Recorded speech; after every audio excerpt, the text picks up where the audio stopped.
Hi guys! For today's mini vlog, samahan niyong maglaba si Mudra Kels. Today is Friday, so laba-laba day tayo kasi tomorrow meron din tayong konti pang labahin. At ayan na nga si Habi, tumawag na, tuwan-tuwa ako dyan. Kasi niloloko ko siya, sabi ko ang gwapo-gwapo niya.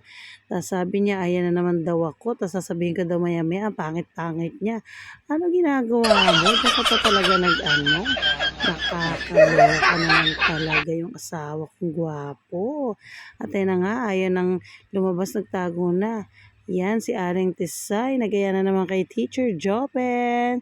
Thank you so much, Teacher Jopen, sa napakasarap na merienda. Bili na kayo dyan, guys. Napakasarap ng mga prop, milk tea at milkshake nila. Nandiyan lang yan sa business center. Siyempre, another day, another parcel na naman ang Mudra Kels nyo. Eto na nga, habang naglalaba tayo, dumating to. O, diba? Bonggang-bongga.